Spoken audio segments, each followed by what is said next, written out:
અત્યારે પણ કરી દઉં અમર ફળ આખી કથાનું ફળ છે અમર ફળ જેના ઘરે એ સમયને માટે બિરાજમાન થઈ ત્યાં સુખ શાંતિ સંપત્તિ સંપત્તિનો વધારો થાય આપણા ધંધા રોજગારની અંદરમાં બરકત થાય તેમજ આપણા ઘરની અંદરમાં કોઈ અરિષ્ટ તત્વ એટલે ખરાબ તત્વ ખરાબ વિચાર એ કોઈ દિવસ પ્રવેશ કરતા નથી એક 200 રૂપિયા અહીંયા આ રામ ભરોસે આવે છે બોલો ગુપ્તેશ્વર મહાદેવ કી જય એટલે જે કોઈને પણ ઘરે પોથીજી પધરાવવા હોય તો તેઓ અહીંયા અમને નામ જણાવી શકે છે પોથીજી પધરાવવામાં વિશેષ કાંઈ ખર્ચો નથી આપણા ઘરની અંદરમાં બાજોટ પાથરી આંગણું આપણે શણગારવાનું છે બાજોટ પાથરી એની ઉપર રૂમાલ પાથરી અને પોથીજી પધરાવી એમની ફૂલ ચોખાથી પૂજા કરવાની છે તેમજ આરતી કરી વંદના કરી અને પ્રસાદ ધરી અને પછી એમાં યથાશક્તિ આપણે જો દક્ષિણા જે ધરવી હોય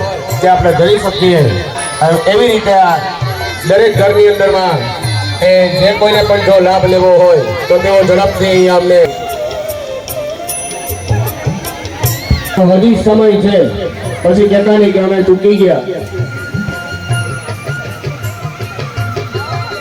પછી ન થાય તો અમરફળની અંદરમાં 6001 રૂપિયા શ્યામ ડેરી ચાચરવાળા એનો મોલ આવે છે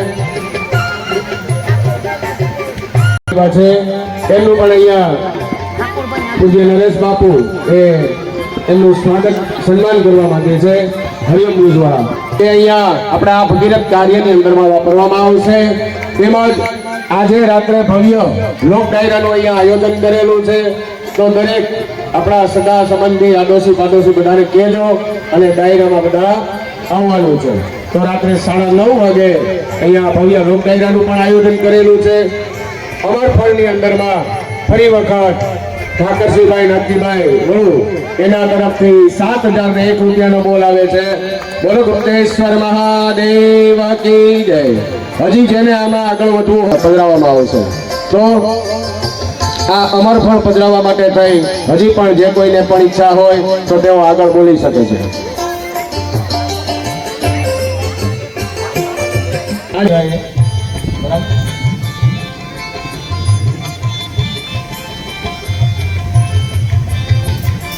આજે રાત્રે 9:30 વાગે અહીંયા ભવ્ય લોક ડાયરો છે એમાં પણ સૌ ભાઈઓ બહેનો બધાએ રસપાન કરવા માટે થઈને 9:30 વાગે અહીંયા સૌ પધારજો ઠાકરભાઈ નાથજીભાઈ વડુ એના તરફથી અમરફળનો બોલ આવે છે હજી આમાં કોઈને આગળ વધવું હોય એ કરાવી શકે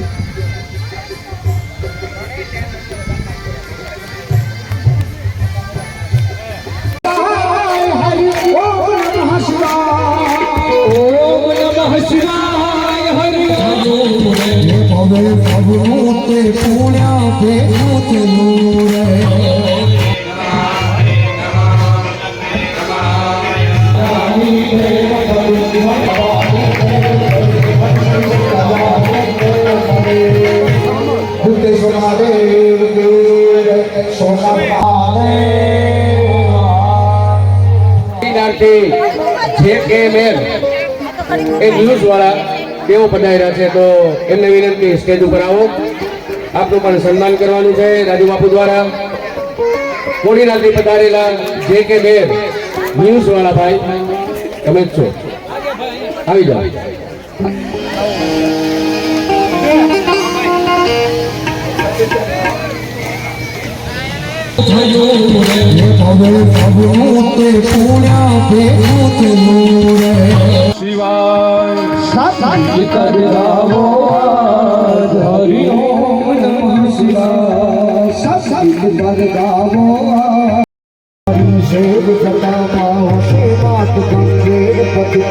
पावन करती गुप्तेश्वर महादेव भोलिया करूं तुम्हारी सेव जटा मावशी मात गंगे पवित्र पावन करती पार्वती ना पति भोगले वमन गौर नो पति जात मिट जटे जटी दे सती आरती रोज करती हर हर हर महादेव भोलिया हर हर हर महादेव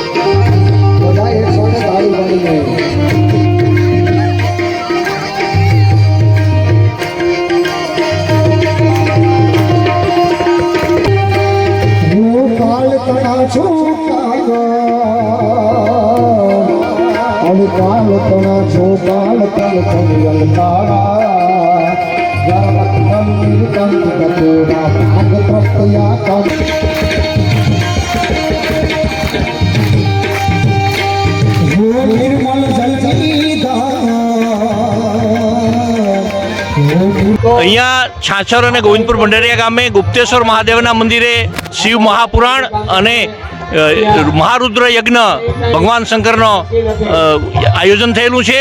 સમરસતાનું વાતાવરણ જોવા મળી રહ્યું છે. સાંદીપની ઋષિના પ્રકાંડ પંડિતોનું એણે આ કાર્ય કર્યું છે. તો આવો આપણે એમની મુખે જ આ કાર્યક્રમની જે વાત છે એ આપણે સાંભળીએ. શ્રી કપિલભાઈ. શ્યામ સદાશિવને નમસ્કાર. શ્રી વિષ્ણુ વલ્લભાઈ નમઃ.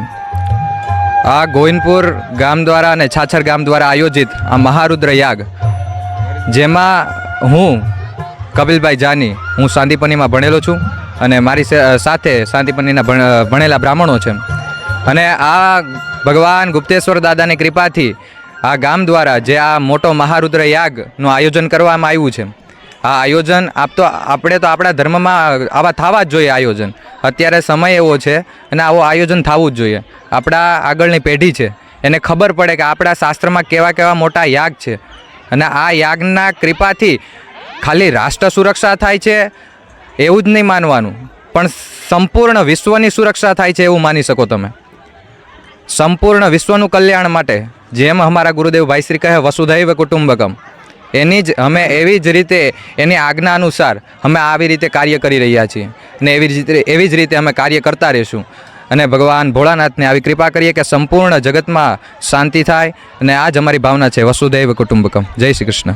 છાછર ગોવિંદપુર ભંડારીયા ગામ સમસ્ત શિવ પુરાણ મહાપુરાણ યજ્ઞ 5 દિવસનો ગામ સમસ્ત આ લોકો આયોજન કર્યું છે. હું અહીંનો મહંત ગુપ્તેશ્વર મહાદેવના પૂજારી તરીકે હું અહીંયા ફરજ બજાવું છું. ગામ સમસ્ત આ એક આયોજન કર્યું છે, એક યજ્ઞ મહાલઘુરુદ્ર અને શિવ મહાપુરાણનું 9 દિવસનું આયોજન હતું. બપોરે ભોજન ભજન કીર્તન બધું સાથે હતું. લઘુમતી આપણે દલિત સમાજ, પછી દેવી પૂજક 18 વરણ ટૂંકમાં સાથે લઈ અને અમે આ એક કાર્ય સંપલાવ્યું છે. તો બધાનો સાથ અને સહકાર પણ અમને ખૂબ મળ્યો છે ગામ સમસ્ત. એટલું કહીને હું વિનવું છું. શ્રી દેવી પૂજક સમાજ સેવા ટ્રસ્ટના પ્રમુખ શ્રી પ્રતાપભાઈ સોલંકી આજે આપણા ગોવિંદપુર ભંડારીયાની અંદર સાતસર ગામ અને ગોવિંદપુર ભંડારીયાની અંદર સહમતથી એક શિવપુરાણનું આયોજન કરેલું છે. તો એની અંદર બધાએ 18 વર્ણે સાથ સહકાર અને સપોર્ટ આપ્યો છે. એ બાપુએ બધાને આવકારી અને એક આયોજન કરેલું છે. તો બધાએ સાથ સહકાર આપીને એક મહાયજ્ઞ જેવું કાર્યક્રમ કરેલો છે. તો એમાં આપણે બાપુને ખૂબ ખૂબ ધન્યવાદ આપીએ કે એક ગામને સાથે રાખી ને આવા કાર્ય કરતા રહે. આ એક બીજો કાર્યક્રમ છે, આગલા વર્ષે પણ હતો, તો એમાં પણ ખૂબ સાથ સહકાર મળ્યો. એવા દેવી પૂજક સમાજ, એવા 18 વરણ, એવા જે નાના વરણને પણ સાથે લઈને જે હાલે છે, એ એક મહાન આત્મા હોય એ જ આવું કાર્ય કરીએ કે. તો આજે અમે એક ભાગરૂપે એક આરતીનો લાવો લીધો એક સમાજની અંદર, એક ગામ તરફથી. અને આજે સમસ્ત આજે ગામ એક થઈ અને બધાએ ભેગા રહીને કાર્યની અંદર સહકાર આપે છે. તો બાપુએ બધાને આવકારી લીધા છે. જય માતાજી. નવા વિડીયો જોવા માટે કોડીનાર કી આવાજ યુટ્યુબ ચેનલ જેકે બોલો સિયારામ, બોલો બોલો.